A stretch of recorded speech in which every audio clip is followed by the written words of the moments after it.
Good morning. আজকে ট্রেনে কোথায় যাচ্ছি, সাথে মা আছে। আমি আর মা একটু বড় মার কাছে যাচ্ছি। এখন ছটা সামথিং বাজে, 7টা বাজতে যায়। আমরা এখন ট্রেনে উঠেছি, এখন নৈহাটের উদ্দেশ্যে যাচ্ছি। কালকে রাত্রিবেলায় ঠিক হয়েছে যে একটু বড় মার কাছে পুজো দিতে যাব, সে কারণেই যাচ্ছি। তো গিয়ে তারপরে মন্দির সব কিছুই তোমাদের দর্শন করাবো। তো আজকের দিনটা যেভাবে কাটাবো সেভাবেই তোমাদের এই ব্লগে তুলে ধরবো। আর সানি ওয়েদার, ভালো লাগছে অনেকদিন পরে ট্রেনে। একটু পরেই একদম ট্রেন একদম প্যাসেঞ্জারে ভরে উঠলো। ছুটির দিনেও এত ভিড় ট্রেনে। স্টেশনে নেমে এবারে অটো ধরেছি, অটো করে এবারে বড় মার মন্দিরে যাচ্ছি। ওকে বলবেন আমাদের এই অবস্থা। রিক্সাতে ওঠার চেষ্টা করেছিলাম, বাট রিক্সাতে উঠতে পারলাম না, শেষমেশ অটো করেই এখন যাচ্ছি। মন্দিরে পৌঁছেই আগে আদি ডালা ভাণ্ডার থেকে ডালা কিনলাম পুজোর জন্য। ডালা প্রস্তুতি থাকে, এবারে যে যেটো টাকার ডালা কেনে, তো আমরা ডালা কিনলাম। তো এই যে আমাদের ডালা, এর মধ্যে মিষ্টি, ফুল, ধূপকাঠি সব কিছু রয়েছে। কিন্তু আমি আতঙ্কিত হয়ে গেছি লাইন দেখে আর ভিড় দেখে। বিশাল লাইন, গঙ্গা অবধি চলে গেছে লাইন। তো আর একদিকে লাইন আর একদিকে হচ্ছে সবাই দণ্ডি কাটছে। তো তখন আমি ভগবানকে ডাকছি যে মা কালী বাঁচাও। হঠাৎই এই দিদিরা সাথে দেখা হয়ে গেল, মাকে তখন ডাকছে।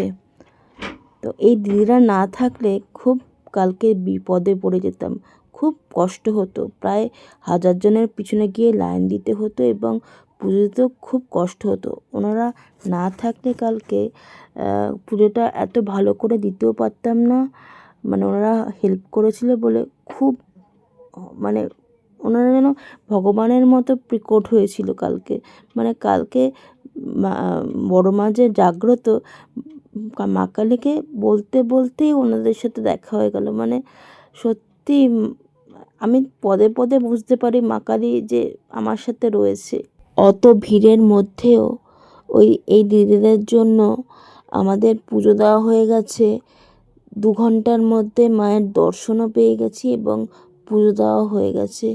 নইলে বড় মা যদি, কালী মা যদি সাহায্য না করতো, দেখতেই পাচ্ছ কি ভিড়টাই না হয়েছে।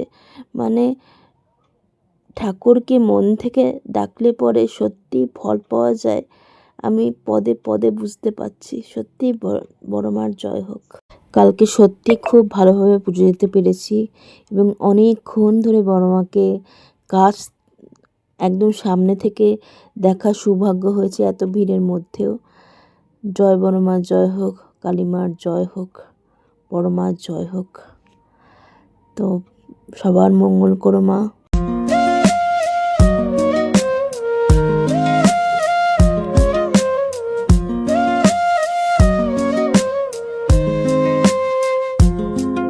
আর ওখানে অনেক দোকান আছে যেখানে বড় মার সুন্দর সুন্দর ফটো বিক্রি হচ্ছে। অনেক সাইজের, বিভিন্ন সাইজের ফটো বিক্রি হচ্ছে। এইচডি ফটো রয়েছে। এক একটা ফটো ফ্রেম এত সুন্দর যে দেখলেই মনে হয় যে একে বাড়িতে নিয়ে চলে আসি। আর মোটামুটি একটু দাম আছে। তো পুজো দেওয়া হয়ে গেছে, এবারে পেট পুজোর পালা। একটা হোটেলে বসে আছি, একদম ঘরোয়া হোটেল। সকালের ব্রেকফাস্ট করছি এখন, লুচি আর তরকারি। মারও সেম, এই যে মা। খুব ভালোভাবে মায়ের পুজো দিয়েছি, এত ভালো লেগেছে। কিন্তু প্রচণ্ড ভিড়, মানে রীতিমতো ধাক্কাধাক্কি, মানে ফেলে দেওয়ার জোগাড়। হ্যাঁ, কিন্তু মাকে কত সুন্দর করে দর্শন করেছি বলো। ভীষণ ভালোভাবে মায়ের দর্শন করেছি। আমি এই প্রথম মায়ের কাছে এসেছি, এত ভালো লেগেছে, এত ভালো লেগেছে যেন মনটাই যেন ভরে গেছে। তো তো এখন ওখানে দাঁড়িয়ে রয়েছি, ইতিমধ্যে ওই প্রসাদ নিচ্ছিলাম। তখন ওই দাদা যখন প্রসাদ প্যাক করছে তখন এখানে একটি ভদ্রমহিলা উনি নিজে বললেন যে চলুন আমাদের হোটেলে আমরা ঘরোয়া খাবার ইয়ে করবো, ওনাদের এখানে দুপুরবেলাও মিল আছে। আমি বললাম দেখি, আমাদের এখানে ইচ্ছা আছে এই একটু খাওয়া দাওয়ার পরে একটু গঙ্গার ধার যাবো, আবার কবে আসবো মায়ের কাছে, মা টানলেই চলে আসবো। হঠাৎ করেই আমরা মানে কালকে রাত্রি 9টার সময় পায়েল বলছে আমাকে একটু মায়ের কাছে নিয়ে যাবে, হ্যাঁ আমাকে একদিন নিয়ে যেও। তো আমি বললাম শনি মঙ্গলবার গেলেই বোধহয় মায়ের কাছে ভালো হয়।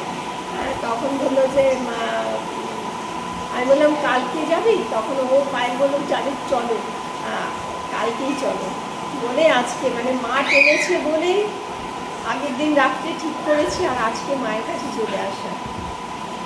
এখন স্টেশনে এখন বাড়ির পথে যাত্রা করব। প্রচণ্ড ভিড় ছিল, দেখালামই তোমাদের। এখন নাকি প্রত্যেক দিনই নাকি এরকম ভিড় হয়, তো কিন্তু দর্শন খুব ভালো হয়েছে।